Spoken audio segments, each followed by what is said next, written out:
Mega 9 TV ప్రేక్షకులకు మీకు panel ఉన్న వారికి నమస్కారం. ఒకటేమంటే ఇప్పటివరకు మాట్లాడిన వెంకటేశ్వరరావు గారు బీఆర్ఎస్ నాయకుల? అవునండి, బీఆర్ఎస్. ఓకే. అయితే ఒకటి వెంకటేశ్వరరావు గారికి ఒకటి ఐడియా ఉందో లేదో నాకు తెలియదు. 33% ఉన్న వాళ్ళని 23% దించి 10% తక్కువ చేసి గతంలో 10 సంవత్సరాలు వీళ్ళు చేసింది వాళ్ళు మర్చిపోయినరు. ఈరోజు ఖచ్చితంగా కాంగ్రెస్ పార్టీ మార్పు కావాలి, కాంగ్రెస్ రావాలి అనే ఒక నినాదంతో ఎలక్షన్స్ కి పోవడం జరిగింది. మా మేనిఫెస్టోలో కామారెడ్డి హలో చెప్పండి శివకుమార్ గారు, మీరు చెప్పండి. మళ్ళా అయితే ఇప్పుడు కాంగ్రెస్ పార్టీ ఒక నిర్ణయం తీసుకొని ముందుకు పోయింది. ఆల్రెడీ అసెంబ్లీలో బిల్ పాస్ చేయడం జరిగింది.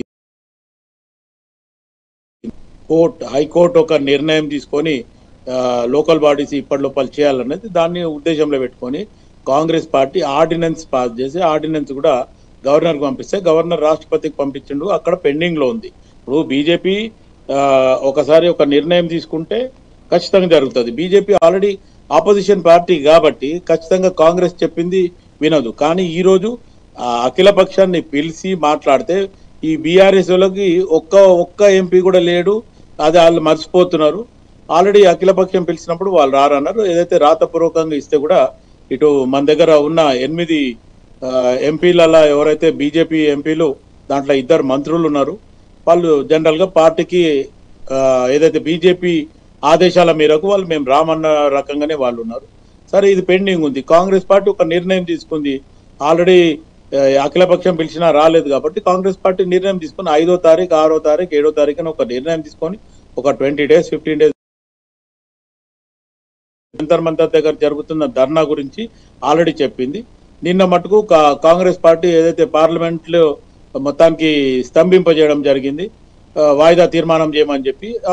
తర్వాత ఈ రోజు జంతర్ మంతర్ దగ్గర ఏదైతే మీటింగ్ ధర్నా ఉందో జబర్దస్త్ ధర్నా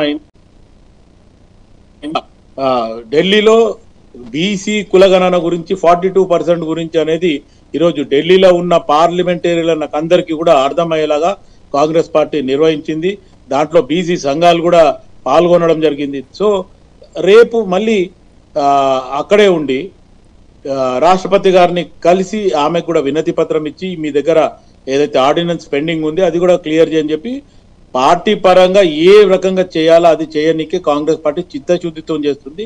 డ్రామాలు ఏం చేస్తలేవు. ఇప్పుడు టీఆర్ఎస్ బీఆర్ఎస్ వల్ల డ్రామారావు ఉన్నాడు కదా, ఆయనకు డ్రామాలు చేయడం బాగా అలవాటు.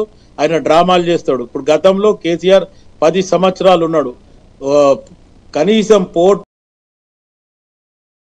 లేదు.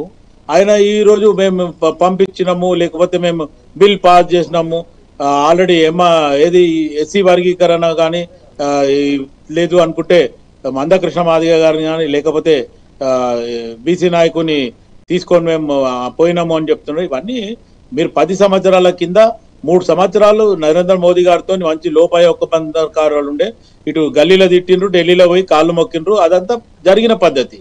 కానీ ఈ రోజు 3 సంవత్సరాల తర్వాత మీరు ఎక్కడ కూడా ఒక ప్రధానమంత్రికి మర్యాద ఇవ్వలేదు, ఒక గవర్నర్ కి మర్యాద ఇవ్వలేదు. మొత్తానికి ఫామ్ హౌస్ లో వండుకొని నేను రాజ్యం వెళ్తా అనే రకంగా, లేదా ప్రగతి భవన్ లో వండుకోవాలి. ఎవరికి అపాయింట్మెంట్ ఇచ్చింది లేదు. నా సెక్రటరేట్లకు రానియలేదు, అటు ప్రగతి భవన్ లకు రానియలేదు, లేకపోతే ఫామ్ హౌస్ లకు రానియలేదు. ప్రజలు బయటికి రండి మాట్లాడండి ఈ రోజు కూడా చెప్తుండ్రు. ఆల్రెడీ కాంగ్రెస్ పార్టీ గెలిచి 18 మాసాలు అవుతున్నా, 18 నెలలు అవుతున్నాయి. ఇప్పటికి కూడా కేసీఆర్ ఖాళీ అటెండెన్స్ గా అసెంబ్లీకి వచ్చి 2 సార్లు అటెండెన్స్ తీసుకొని పోయింది. ఎందుకంటే ఆయన శివకుమార్ గారు, మన టాపిక్ లో ప్రధానంగా వాళ్ళ దగ్గర నుంచి వినిపిస్తుంది ఏంటంటే మీరు కామారెడ్డిలో ఇచ్చినటువంటి బీసీ డిక్లరేషన్ అమలు చేయాలని మీకే చిత్తశుద్ధి లేదు అంటున్నారు వారు.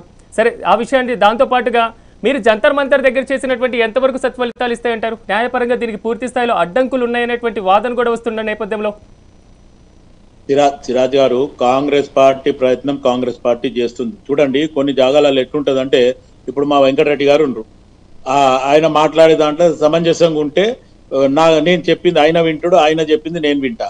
కానీ సమంజసం లేదు, మేము విరోధంగా ఉంటాము, ఒక్కరు మాట అంటే ఒకరు పడము అనుకుంటే వెంకటరెడ్డి గారు ఆయన పట్టుదలతో ఆయన ఉంటాడు, కాంగ్రెస్ పార్టీగా నా పట్టుదలగా నేను ఉంటాను. ఇది జరుగుతుంది. రేపు బీజేపీ అక్కడ ఆర్డినెన్స్ ని లేదంటే ఏదైతే 42% రిజర్వేషన్ ని అమలు చేయాలని అనుకుంటే నరేంద్ర మోదీ గారు కానీ అమిత్ షా గారు కానీ చెప్పాలా. ఇక్కడ వాళ్ళు చెప్పండి అటు రాష్ట్రపతి చెయ్యదు, అది జగమెరిగిన సత్యం. దాంట్లో మనం ఆలోచించేది ఏం లేదు. కాంగ్రెస్ పార్టీ ఒత్తిడి తీసుకురావడము, ఈరోజు జనతా భయభ్రాంతుల పరిస్థితుల్లో తీసుకురావడం జరిగింది. Meeting successful meeting. అది రేపు నిర్ణయం ఏం జరుగుతుంది అనేది అటు ball is and BJP court.